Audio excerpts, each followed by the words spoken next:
Hello friends, in previous class we studied about the Chol dynasty and about the administration. Now in the next we are just going to study about the Pallav dynasty. ऐसा कहा जाता है कि Pallav dynasty जो थी वो modern जो districts हैं अर्कॉट, मद्रास, तिरुचनपल्ली और तंजौर, इन डिस्ट्रिक्ट्स पर जो है उनका राज हुआ करता था। विष्णुगुप्त जो कि पहला जो है वो रूलर माना जाता है और उसके द्वारा कांची जो है वहाँ पर जो है वो पल्लव डायनेस्टी की शुरुआत की थी। उसके बाद में Mahendra Varman first, Narasimha Varman first, Mahendra Varman second, Parameshwar Varman, Narasimha Varman second, Parameshwar Varman second, Nandi Varman first, Nandi Varman second और अपराजित। यानी अगर आपको जो है वो पल्लव डायनेस्टी के बारे में लर्न करना है तो जिनके लास्ट में वर्मन लगा हुआ है वो सारे इसी के राजा हुआ करते थे। एक अपराजित जो था वो अंतिम राजा कहा जाता है। इन सब राजाओं में महेंद्र वर्मन जो था वो सबसे प्रतापी था और एक ग्रेट आर्किटेक्चर के रूप में उसको जाना जाता है। उसके द्वारा बहुत सारे जो वो टेम्पल्स बनाए गए।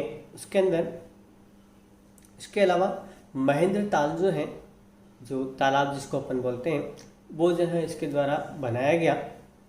इसके शासन काल के दौरान ही जो है वो एक प्ले लिखा गया जिसका माता विलास प्रसन्न के नाम से जो उसको जाना जाता है। उनके बाद में जो है जो राजा आता है प्रतापी, उनमें से जो है वो नरसिंह वर्मन फर्स्ट आता है जिसने पुलकेशन द्वितीय जो था उसको हराया था। और इनिशियल स्टेज पे पल्लव राजाओं के द्वारा जो है सिटी बसाए गए, उनमें से मामल्लपुरम या फिर उसको महाबलीपुरम के नाम से अभी हम जो वो जानते हैं, ये इनके द्वारा जो है वो बनाया गया था। इसके अलावा उनके द्वारा 5 रथ टेम्पल जो हैं वो बनाए गए। जो रथ टेम्पल एक ही चट्टान को जो है वो काटा गया और उस चट्टान को काटने के बाद में उनके द्वारा जो है वो हम्पी शहर जो है वहाँ पे भी बने हुए हैं। तो उसी एक चट्टान से उनके द्वारा जो है वो चैरेट बनाया गया जो कि एक ग्रेट आर्ट का एक नतीजा है।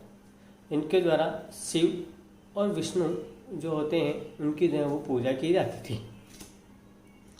नेक्स्ट जो डायनेस्टी हमारे सामने आती है वो चालुक्य डायनेस्टी आती है, जो 550 से लेके 757 कॉमन एरा तक जो है उनका जो है वो शासनकाल रहा।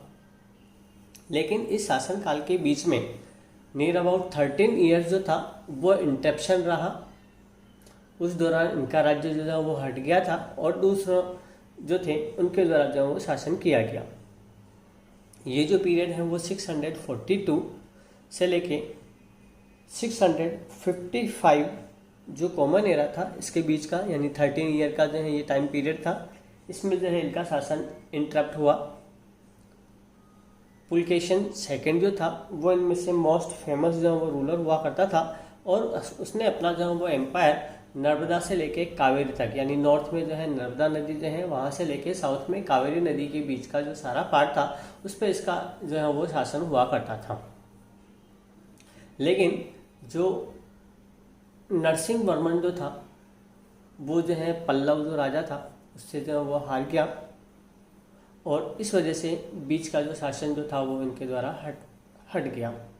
विक्रमादित्य सेकंड जो था, जो पुलकेशन सेकंड का जो है वो बेटा था, उसने जो है वो राष्ट्रकूट राजा जो था उसको हराया और अपना साम्राज्य जो है वो वापस स्थापित किया। विक्रमादित्य सेकंड जो था उसने जो है वो नई डायनेस्टी जो है वो बनाई जिसको जो है वो चालुक्य में भी कल्याणी जो है उसके नाम से जो वो जाना जाता है और वही जो है इसकी कैपिटल भी थी।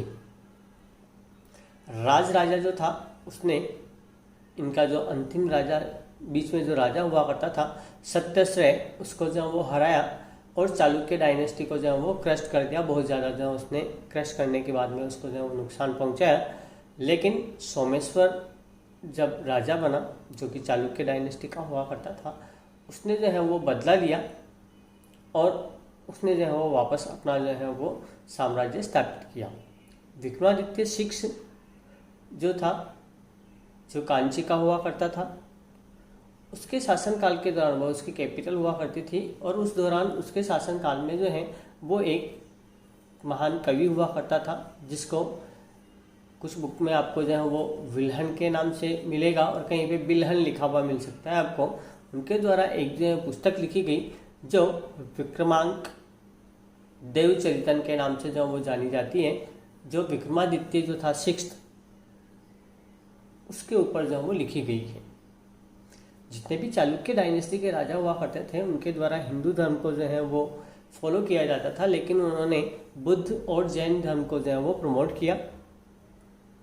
विक्रमादित्य 6 के शासनकाल के दौरान एक महान लॉयर हुआ करता था, जिनके द्वारा जो है, जिसका नाम था विजनेश्वर, उनके द्वारा जो है वो एक पुस्तक लिखी गई। उस पुस्तक का नाम था मिताक्षरा व्याख्या। मिताक्षरा व्याख्या जो था, जो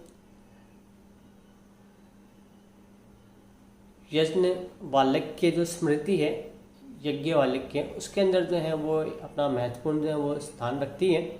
और इसको जो है वो हिंदुओं की लॉ बुक या धार्मिक जो है वो बुक जो रिलेटेड टू लॉज होती हैं, उसको जो है वो माना जाता है।